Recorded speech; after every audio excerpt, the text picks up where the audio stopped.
Hello everyone. இன்னைக்கு இந்த வீடியோவில் ஆஸ் யூ செட் நேற்று நான் சொன்ன மாதிரி இன்னைக்கு வந்துட்டு இந்த வீடியோ ரெக்கார்ட் பண்ணிருக்கேன். இப்போ வந்துட்டு அரௌண்ட் 6:30 ஆயிருக்கு. 7 o'clock இதை அப்லோட் பண்ணணும். ஸோ இன்ட்ரோ பார்த்துட்டு வாங்க, மற்றது பார்க்கலாம்.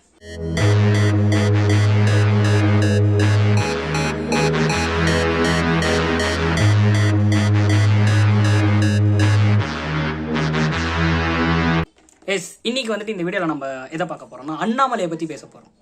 இவரு கிடையாது, இவரு இந்த அண்ணாமலையில் வந்துட்டு இந்த அண்ணாமலை படத்தை பற்றி நான் நேற்றே சொல்லியிருந்த மாதிரி டைட்டில் கார்டு, அண்ணாமலையில் வர டைட்டில் கார்டு, இப்போ சூப்பர் ஸ்டார்னாலே ஒரு டைட்டில் கார்டு நம்ம கண்ணு முன்னாடி ஃப்ளாஷ் ஆகுதுல்ல, அந்த டைட்டில் கார்டு வந்துட்டு இந்த படத்துல இருந்து தான் ஆரம்பிச்சாங்க. ஆஸ் யூஷுவல் நம்ம தேவா தான் போட்டிருக்கிற மியூசிக்கு. இந்த படத்தை ரீவாட்ச் பண்ணுறதுக்கான மெயின் காரணம் என்னன்னா, இந்த படத்தில் வந்துட்டு ஒரு ரெண்டு விதமான பொசிஷன் வரும். ஃபார் எக்ஸாம்பிள், நீங்கள் ஃபர்ஸ்ட் ஆஃப் ஃபுல்லாக பார்த்தீங்கன்னா ஃபர்ஸ்ட் ஆஃப் ஃபுல்லாக வந்துட்டு ரஜினியோட இன்னசென்ஸ் மட்டும் தான் தெரியும். ஆனால் அதே வந்துட்டு செகண்ட் ஆஃப்ல பார்த்தீங்கன்னா அவரோட அக்ரஷனும் அவரோட கோவமும் அவரோட ஆட்டிடியூட் எல்லாமே சேர்த்து வச்ச மாதிரி இருக்கும். அதுக்கு எக்ஸாம்பிள் இந்த சீன். நான் வீழ்வேன் என்று நினைத்தாயோ?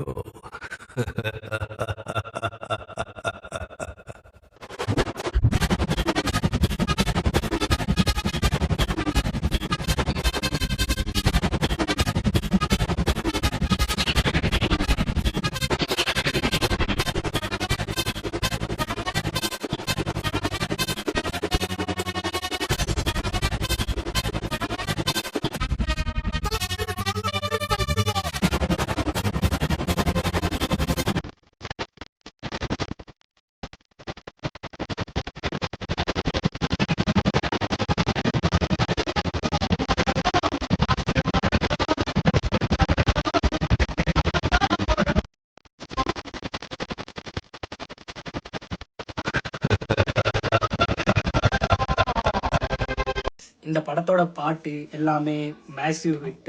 அண்ட் இதோட ஃபுல் ஃப்ளெட்ஜ்டு ரஜினியோட படம்னு சொல்லலாம். அவர் வந்துட்டு ஃபுல் இன்புட்ஸ் போட்டிருப்பாரு. அவரோட எல்லா விதத்தையும் இதில் பார்த்துருக்கலாம். ஃபார் எக்ஸாம்பிள், ஃபர்ஸ்ட் ஆஃப் ஃபுல்லாக இன்னசென்ட்டாக காமெடியாக நடிச்சுருந்தவர். செகண்ட் ஆஃப்ல வந்துட்டு ஒரு டிரான்ஸ்ஃபர்மேஷன் இருக்கும். எங்கன்னா அவரோட மகள் வந்துட்டு சொல்லுவாங்க, இந்த மாதிரி நான் இந்த பையனை தான் லவ் பண்ணுறேன் அப்படின்னும் போது அவர் அங்கேருந்து மெதுவாக வந்துட்டு அவர்கிட்ட பேசி அப்படியே அந்த சீன் கொஞ்சம் பீக்குக்கு போய் அப்படியே அக்ரெஷன் ஆகி அப்படியே கோவப்பட்டு அங்கேருந்து எந்த அவரோட கோவத்தோட வெளிப்பாடை வந்துட்டு அந்த சீனில் அவ்வளோ அழகாக காமிச்சிருப்பாரு. அதை முடிச்சுக்கின்னு அப்படியே ஒரு மலைக்கு போவார். எஸ், அந்த மலைக்கிட்ட போய் காரை நிறுத்திட்டு வெளியே நின்று பேசும்போது தான் அந்த சீனோட ஒரு அர்த்தமாக இருக்கும். மீன்ஸ் எல்லாரும் வாட்ஸ்அப் ஸ்டேட்டஸில் போட்டு சுற்றுற மாதிரி தான் அவரோட லைஃப் வந்துட்டு எங்கே இருக்குது அப்படின்ற மாதிரி. அந்த இடத்துல வந்துட்டு ஒருத்தர் மாடை கூப்பிட்டுக்கிட்டு ஒரு வழியில் போவார். அண்ட் அதை பார்த்த உடனே இவர் வந்துட்டு நம்ம எவ்வளோ சந்தோஷமாக இருந்தோம் இப்போ அதை வந்துட்டு மொத்தமாகவே தவிடு பொடி ஆயிடுச்சு அப்படின்ற மாதிரி ஒரு சீனில் வந்துட்டு அந்த சீனை வந்துட்டு ரொம்ப அழகாக வந்துட்டு எடுத்து வச்சுருப்பாங்க.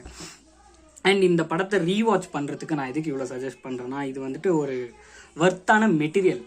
லைக்வைஸ் இது வந்துட்டு இப்போது பசங்களாக பார்த்தாலும் நல்லாயிருக்கும், ஃபேமிலியோட பார்த்தாலும் நல்லாயிருக்கும், கப்பல்ஸாக பார்க்குறீங்களா அப்பயும் நல்லாயிருக்கும்.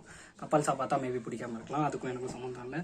அண்ட் அந்த எமோஷ்னல் கிளைமேக்ஸ்ன்றது இருக்குல்ல, ஃபர்ஸ்ட் ஆஃப்லேருந்து செகண்ட் ஆஃப் வரைக்கும் இருக்கிற அந்த ஆவரேஜான ஒரு ஸ்க்ரீன் பிளே தான் அந்த லாஸ்ட்டில் வந்துட்டு அவங்க பண்ணியிருக்கிற விதம் தான் செம்மையாக இருக்கும். என்னென்னா, அவர் எல்லாத்துலேயும் ஜெயிச்சதுக்கு அப்புறம் வந்துட்டு ஒரு சிம்பிளான ஒரு டைலாக் அடிச்சுட்டு அவரோ வாங்கின அந்த வீட்டை திருப்பி அவங்களுக்கு கொடுக்குற மாதிரி ஒரு கிளைமேக்ஸ் வச்சுருப்பாங்க.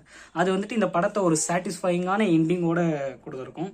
அண்ட் மோரோவர் வந்துட்டு இந்த படத்தில் வந்துட்டு இன்னும் சொல்ல வேண்டிய விஷயங்கள் நிறையா இருக்குது. லைக்வைஸ் அந்த ஹியூமர் சென்ஸ் ஆகட்டும். அப்புறமா அதில் அந்த படத்தில் வந்துட்டு இவருக்கு பெஸ்ட் ஃப்ரெண்டாக இருக்கிறது வந்துட்டு அசோக்குன்ட்டு நினச்சிட்டு இருப்பாரு. பட் அசோக் கிடையாது, ஜனகராஜன் தான் இவரோட பெஸ்ட் ஃப்ரெண்ட் அப்படின்ட்டு எல்லா இடத்துலையும் ப்ரூவ் பண்ணியிருப்பாரு. எங்கன்னா அந்த ஹோட்டல்லேருந்து அவரை வெளியே அனுப்பும் போதும் சரி, அந்த ஹோட்டல்லேருந்து வெளியே அனுப்பும் போதும் அசோக் கூட கம்முன்னு தான் இருப்பார்.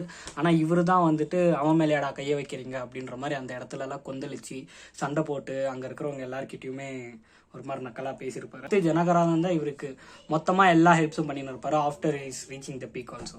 இதெல்லாம் பண்ணி முடிச்சுட்டு கூட லாஸ்ட் வரைக்கும் அவர் கூடவே இருந்து அவர் வந்துட்டு மேரேஜ் கூட பண்ணிட்டு இருந்திருக்க மாட்டார்.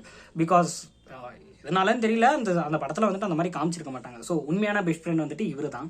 இது தெரியாமல் இவர் வந்துட்டு அசோக் தான் பெஸ்ட் ஃப்ரெண்ட் ஓப்பனிங்லேருந்து எண்டிங் வரைக்கும் சண்டை போட்டுன்னு இருப்பார்.